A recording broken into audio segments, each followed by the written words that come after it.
Grandma's fiery defense of Trump steals the show at Black History Month celebration. So, this is by Emily Gooden, and then there's a video that's attached to it so you can see the video. So, this video went viral and it received a lot of criticism. So, there's an ad that is loading.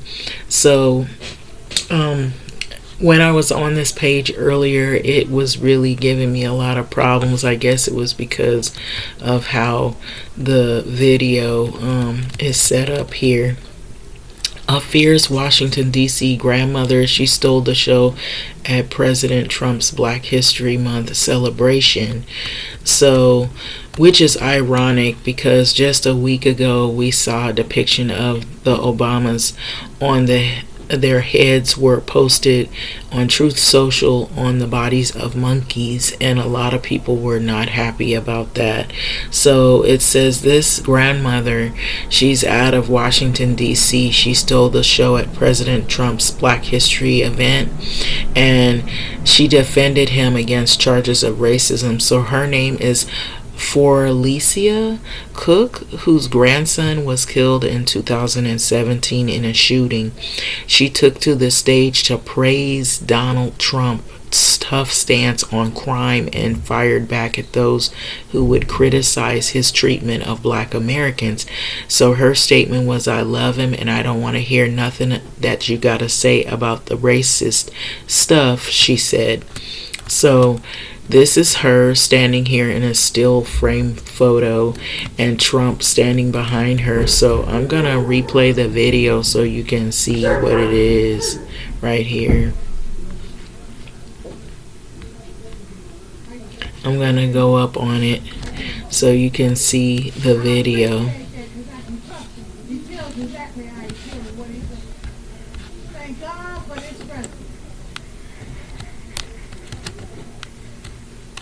I am filled, my cup runneth over. Because he allowed his constituents, his people to come to my house to interview me, to talk about the murder of my grandson. It seemed like nobody cared. I'm an advocate for murder. I marched, I rallied, I pulled out other families in the District of Columbia that had murders and did not have answers. Ooh. We marched and we rallied, and nobody heard me, Democrats. Get mad at me. Until this Republican sent his constituents, his people out there to interview me in my home. Have you ever heard of a thing? Then they invited me twice before Congress to testify for the beautiful bill that's going to change crime in the district. If you kill somebody, okay, you take a life, you do life. Just that simple. If you do a harsh crime, you do harsh time. Just that simple.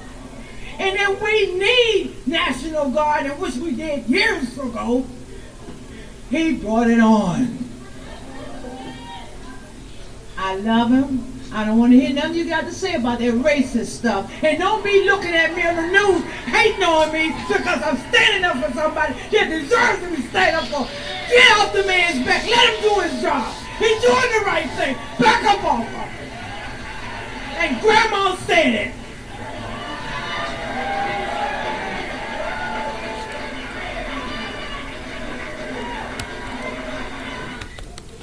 Okay, so that is the video right there. So I'm gonna get off of that video and I'm gonna go to this article right here. So this is by Jordan Conradson. So this was the grandson that she was referring to. So this is Felicia Cook up here, and she's pictured at the left, and to my right is her grandson that was murdered. So it basically says a must-see grandmother shares horrific story of murder of 23-year-old grandson. He was shot 7 times in Washington, D.C. It says the D.C. needs everything that Trump is doing. My grandson's life didn't matter. The criminals matter more. So the White House on Sunday night shared a heartbreaking video of the D.C. resident Felicia. So when I saw in another article they called it Felicia, but it's Felicia Cook telling the story of the 23-year-old grandson. His name is Marty, who was shot 7 times and murdered in cold blood in April. So they got this old slogan out. They say, if you want to get away with murder, kill them in DC. So that's a slogan, and that's the street slogan. Felicia said before telling her tragic story, see, DC, they need everything that Trump is doing. This is her talking, not me. I don't care what they say about him, fix it. So President Trump on August 11th signed an executive order declaring crime emergency and invoking powers under 740 of DC Home Rule Act to federalize the police. So he also deployed hundreds of federal agents and National Guard troops across the Capitol. Violent crime and homicide have since seen a sharp decrease in Washington, D.C. Notably, last month saw a rare 12-day streak without any murders. So as of last week, there had only been 4 murders in the district since Trump's takeover of Washington, D.C. Police Department roughly 1 month ago. So this is a stark contrast from roughly 100 murders D.C. had during first 7 months of 2025, averaging approximately 14 murders per month. Felicia Cook explained that April 23rd, her grandson had not come home after going on a date, and that he was shot 7 times, which she described as being overkilled. My grandson, who was 23 years old, just getting his life together, she said. She noted that she went to the Department of Justice Mayor Merrill Bowser, but my grandson's life didn't matter, and I live with that pain every day.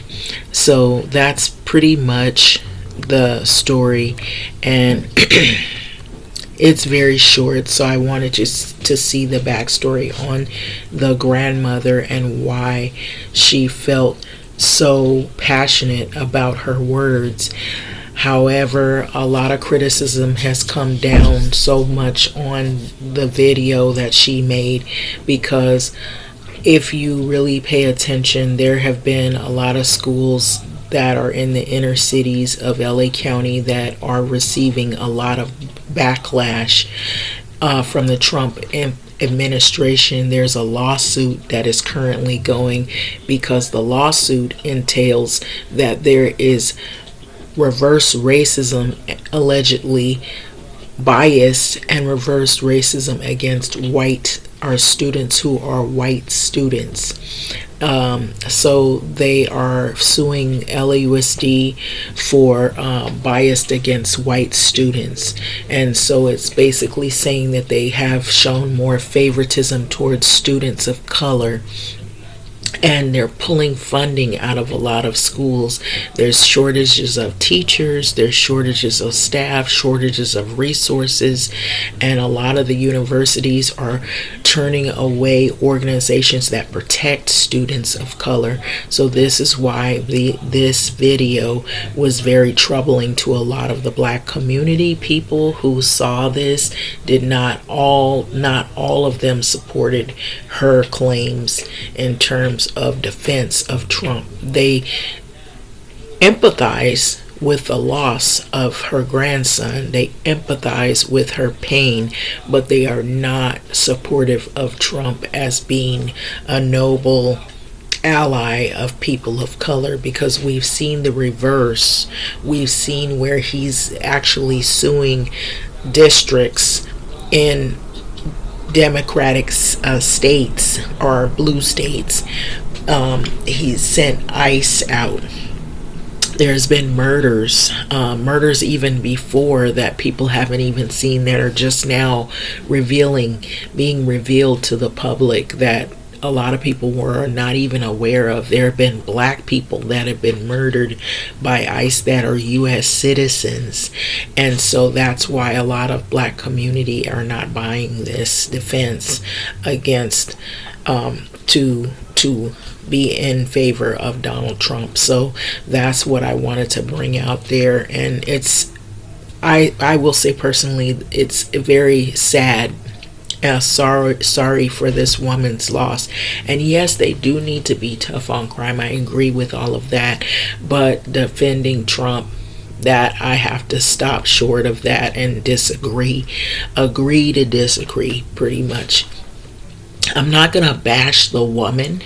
I'm not going to bash her, but I am going to say that I don't agree with the fact that Trump is an ally of people of color. I feel like he's using this woman's pain and her emotions to kind of play on those, to use her as a mouthpiece. And it's sad because we've had that before with various other black political pundits or somewhat cheerleaders for Trump.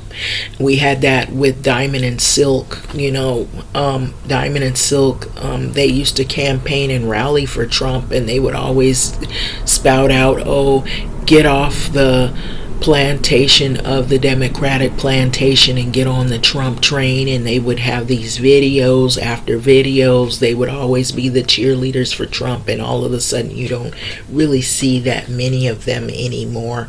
I know one of I believe they were sisters, one had passed away. I was reading about them because the other one is still living. So there was this claim that Donald Trump had paid them to be his personal cheerleaders, and they had to prove in court that they didn't receive money from the Trump administration, which a lot of people aren't buying that. A lot of people feel that a lot of these people get paid to say things that are positive about Trump and try to woo black voters. They want would-be black voters to support Trump, and it always comes around close to election time. And what's ironic is there was something recently that they had to replace.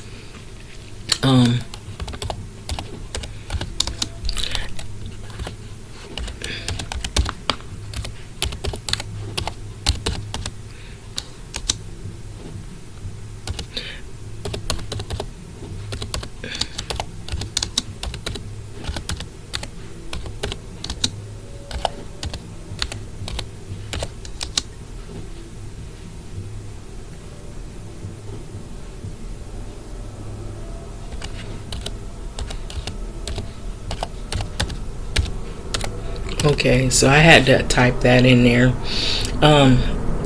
So this just happened recently, so that's why a lot of people are not buying the claims that Trump is an ally of black community, because there's been so many things that have happened.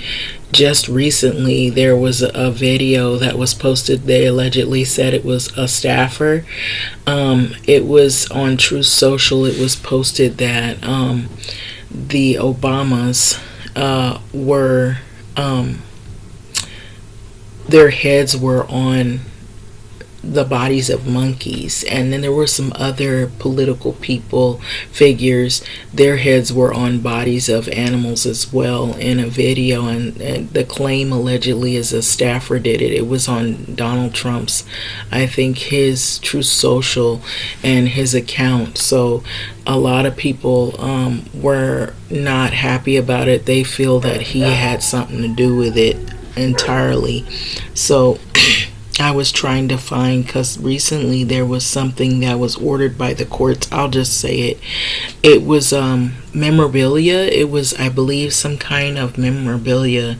I was looking at it this week that was ordered by courts that it was supposed to be replaced back where it belongs because the Trump administration was trying to erase something.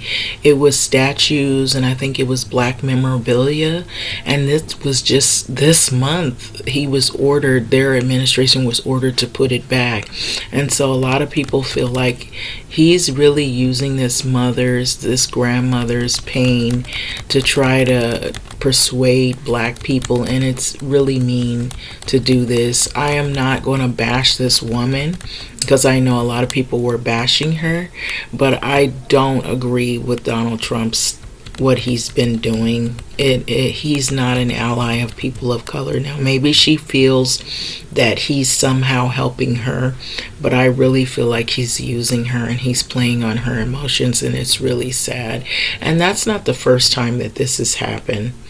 This is happening throughout history with other presidents where they play on people's emotions. They know they're in a vulnerable state, and so they use them and they kind of like bait them and use them to try to go against people in different communities. And when you're vulnerable, people do these things because they want to use you to their benefit, which is sad and it's evil to do this. And I really feel for this grandmother, her loss, and it's sad. I don't like that Donald Trump is using her, a black woman, to her pain and everything and her suffering to try to waft it in front of people and act as though he cares when we know certainly he doesn't, because there's been schools here in the inner cities that have been suffering. The Trump administration has been going against the schools of color, stating that schools of color have created an atmosphere